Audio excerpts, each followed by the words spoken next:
गुरुमुखों, आमतौर पर देखने में आता है कि मन जितना संसार के कामों में रुचि लेता है उतना भजन भक्ति में रुचि नहीं लेता। सिमरन ध्यान करना मन को रुचिकर नहीं लगता, क्योंकि ये मन काल का एजेंट है। ये जीव का महान शत्रु है। जितना ये बलवान होगा उतना ही ये जीव को गर्त में गिराता है। इसलिए जीव को चाहिए कि इसे भजन भक्ति से रगड़ते रहें और तब तक रगड़ते रहें जब तक ये आपका गुलाम न बन जाए। जब जब मनुष्य भजन भक्ति में मन को लगाने का प्रयत्न करता है तब तब शरीर में आलस छा जाता है, परंतु उस समय मन का कहा नहीं मानना चाहिए। इसी को कहते हैं मन से युद्ध करना। आध्यात्मिक पथ पर चलने वाले जिज्ञासुओं के लिए मन शत्रु है। इस शत्रु को जीतना और इसे अपने वश में रखना जिज्ञासु के लिए परम आवश्यक है। और ये काम तो तभी हो सकता है जब वह संत महापुरुषों की शरण संगति ग्रहण कर उनके वचन उपदेशों पर आचरण करता चले। जिसने अपनी सूरत को संसार से हटाकर संत महापुरुषों द्वारा बताए हुए नियमों की पालना करने की ओर मोड़ दिया है, वह अवश्य ही भवसागर से पार हो जाता है। महापुरुषों की पावन संगति में आकर ही मनुष्य भजन भक्ति कर सकता है, जो प्रत्येक व्यक्ति के लिए नित्यांत आवश्यक है। परमपिता परमात्मा की गुरु को वीडियो लाइक करना, सब्सक्राइब करना प्लीज। वीडियो आपको पूरी देखनी है। अनुकंपा से जिसे सत्संग मिल जाए, भक्ति के नियम मिल जाए और वह उन नियमों की श्रद्धा प्रेम और विश्वास के साथ पालना करने में लग जाए तो उसका कल्याण निश्चित है। इसलिए सतपुरुष श्री गुरु अर्जुन देव महाराज जी ने अपने वचनों में वर्णन किया है, मेरे माधव जी सत्संगति मिले सुतरिया, कि हे प्रभु मुझे संतों की पावन संगति करने का सौभाग्य प्रदान करो, क्योंकि सत्संगति करने से ही जीवात्मा का कल्याण हो सकता है। संत महापुरुषों की शुभ संगति ही रोशनी है और जीव एक यात्री है। जीव यदि रोशनी में यात्रा करता है तो यात्रा सुखपूर्वक तय होती है, और ठीक इसके विपरीत अंधेरे में यात्रा करने से यात्री को ठोकरें लगती हैं और वह अपने मार्ग से भटक जाता है। यहाँ तक कि वह भटक कर अपने लक्ष्य पर पहुँचने की अपेक्षा दूर हो जाता है। अंधेरे में चलते हुए यात्री को कभी ऐसा भी अवसर आता है कि वह किसी खड्डे में गिर जाता है और घायल होकर दुख पाता है। ऐसे ही दो मित्र थे जिनका नाम रामशरण और ज्ञान प्रकाश था। वे प्रातः अपने घर से चलकर रास्ते में मिला करते थे। रास्ते में एक जंगल पड़ता था जहाँ से ज्ञान प्रकाश तो सत्संग में चला जाया करता था, और रामशरण तो बस नाम का ही रामशरण था। वह कभी सत्संग में नहीं जाता था, बल्कि पाप कर्म की ओर मुख कर लेता था।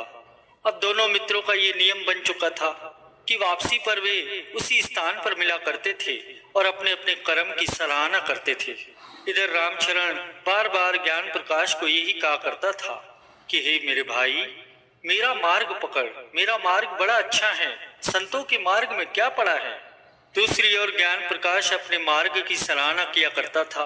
रामशरण को सत्संग की महिमा से अवगत कराता, सत्संगति की प्राप्ति को पूर्व जन्मों में संचित शुभ कर्मों का परिणाम बताता, और सत्पुरुष श्री गुरु रामदास जी महाराज जी की यह कल्याणमयी वाणी उसे बार बार सुनाता कि मिली सत्संगति हरि गुण गाए, जगु बहुजल दुतरे तरिये जीव, कि सत्संगति में पहुंचकर प्रभु के गुणानुवाद गायन करने चाहिए ताकि जगत रूपी दुस्तर समुद्र पार किया जा सके।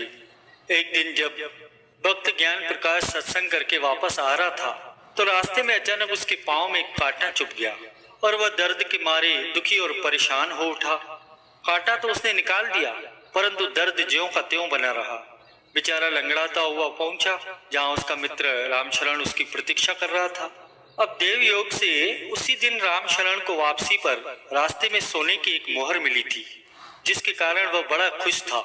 जब दोनों आपस में मिले तो रामशरण को पता लगा कि ज्ञान प्रकाश को कांटा चुभ गया है।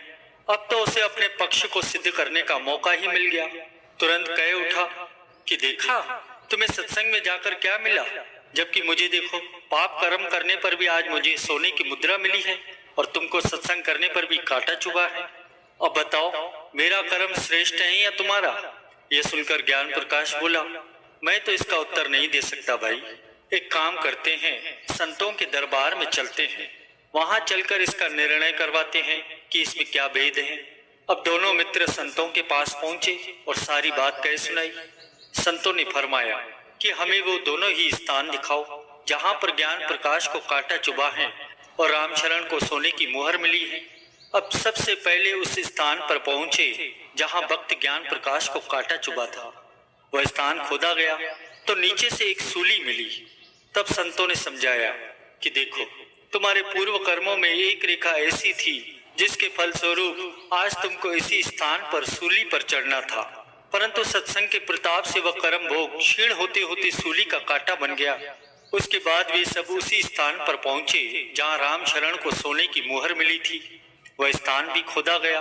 खुदाई करने पर उस जगह से एक गड़ा मिला जिसमें कोयले भरे हुए थे। संतों ने समझाया कि भाई, तुम्हारे पूर्व कर्मों के फल स्वरूप आज तुम्हें इसी स्थान पर सोने की मुहर से भरा हुआ एक घड़ा मिलना था, परंतु तुमने पाप कर्मों में अपने मनुष्य जन्म के अनमोल समय को लगाया, जिसका परिणाम ये हुआ कि उन स्वर्ण मुद्राओं में से केवल एक ही बच गई, बाकी सब की सब कोयला बन गई। यह देखकर और सुनकर राम शरण तो बड़ा लज्जित हुआ और अपने किए हुए पाप कर्मों के लिए संतों से क्षमा मांगने लगा। संतों ने उसके कल्याण के लिए उसे सत्संग में पहुंचकर नाम भक्ति की कमाई करने को कहा।